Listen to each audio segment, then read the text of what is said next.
Hello, and welcome to the first episode of Grumpy Programming.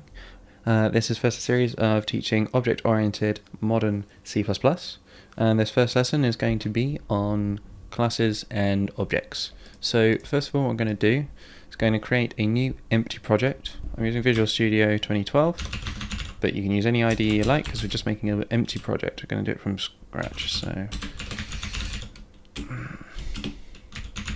car example. Keeping a nice original name. So the first thing which we're going to do is we're going to create the main. This is just the entry point for the program. I'll explain it a bit more once we come to using it, because I just want to get down to explaining the class and how to define that. So in C++, classes typically consist of two files, the header file and the source file. So we're going to make a car class, and so we're going to do the car header. Now this contains the declaration of the class. It tells us what's in it, what functions, what members, all that kind of lovely stuff. So what we're going to do first is we'll do our declaration. We'll do the header guard. Pragma wants this. This is important to have. I'll explain it. I'll go over the details of all these things as the series goes on, but we're just going to go over making a class and how you go about actually doing it with the files, because I know this can sort of be a bit scatty and a bit confusing if you've been doing something like Java or what have you, or just no programming language at all. So the first thing we do is we use the keyword class, expectedly, and I'm going to call it car, curly brackets, and then make sure you put a colon at the closing curly bracket, otherwise you're going to have problems. And then we're going to put public and we're going to put private.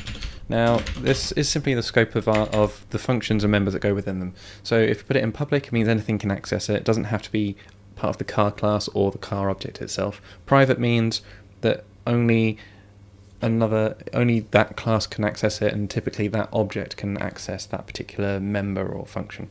So in our public, we need a constructor. When we have a class, we want to make objects, and this is how the code reuse comes in, because then we can make multiple cars without having to duplicate the code. So we need a constructor. So the constructor typically takes the name of the class, so it's just car and then the parentheses. We also need a destructor, and this does the opposite. It does what it says, it destructs. So once we've finished with our car objects, we need to deallocate the memory and get rid of all of the data that's attached to it in a clean way, and that's what the destructor will do. Now, we're going to keep this nice and simple. We're going to have one member, and we're going to have an integer, and it's going to be top speed. It's going to be the top speed of the car. That's the only thing which we're going to have. Put it in private, and this is important. Classes, typically, they want to keep control of the members they have, and they shouldn't be changed by anything else. This is all object-oriented. It's kind of about encapsulation. Other classes don't necessarily need to know these things. But then you might say, well, how do I make use of this? Well, that's where we have getters and setters, or accessors and mutators. So we're going to define a setter method. So you always put the return type of the method first, so it's void. We don't want to return anything from this. Then a meaningful name, so set top speed, and then we need to pass data into it. So we want to pass in an integer, which will be a speed, and that goes between the parentheses. Great, so we've declared that we're going to have a setter in this class. Next thing, we need a getter, because we need to get that member. So this will be a function, and it will return an integer, because that's the type of our member. And then get top speed. I'm sure you saw that coming. Now I've qualified this with const. It's kind of another thing which is sort of good practice. It means that whatever gets the return of the function it can't change it, and that the function itself doesn't change the data. It's not required, but it's just a good practice thing. You know it's not changed anywhere else. The other small note I'm going to say is, you can see there I've got an underscore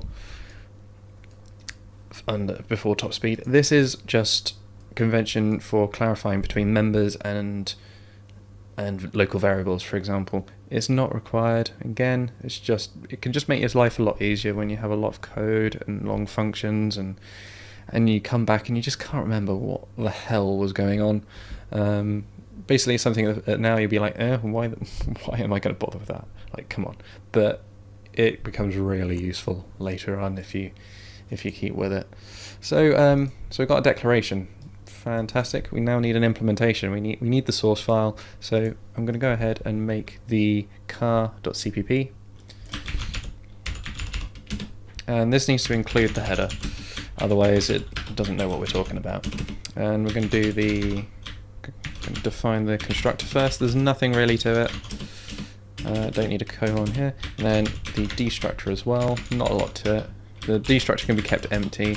Now, when you have simple members which are of basic types, so in this case an integer, the members upon the construction of the car object will be set to 0 by the compiler. We don't have to worry about that, but it's always good to be explicit. Readability often trumps any little saving of space and lines and all that kind of thing at this level. So what we're going to do is we're going to use the initializer list just to show that explicitly, that when a car object is created, the top speed will be set to 0. So you put a colon after the parentheses, and then we put the member name that we want to set, so the top speed, and it's going to be set to 0. So any car we make, it's going to have a top speed of 0.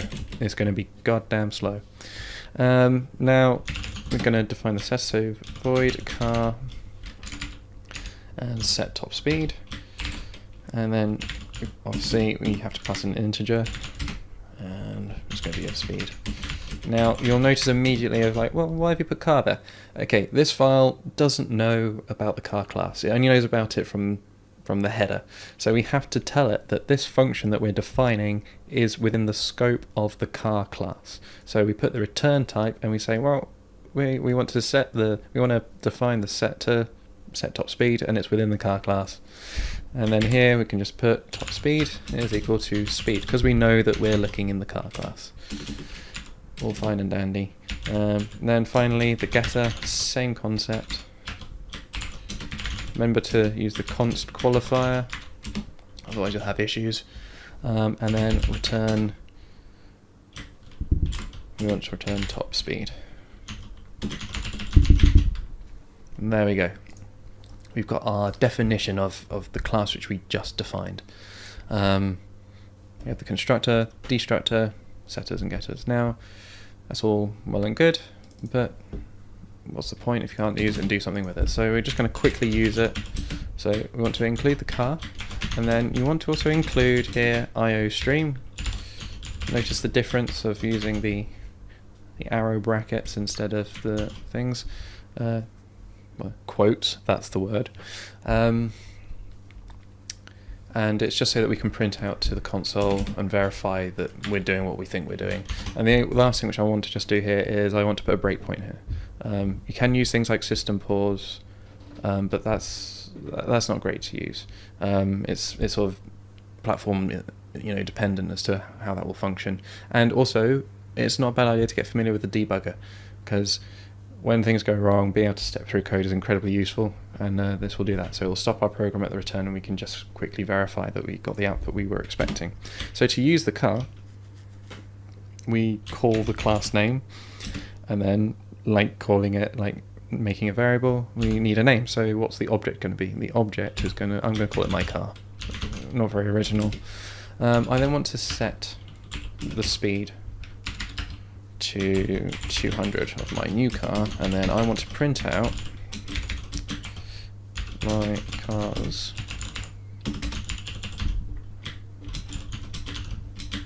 there we go. And then what we're going to do here, so we've used the setter, we're going to use the getter, and then standard and line. Now if we just run that, so build it, my antivirus will pop up and annoy me, and go to the console window that's just opened up. There you go. So we've created the car, we've set it to 200, and with output my car's top speed is 200.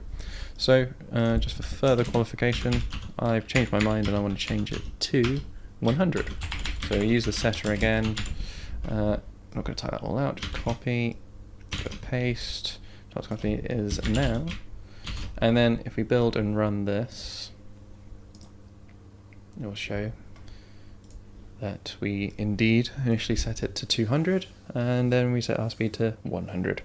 So there we go. So that's it. That's the introduction to object-oriented C++,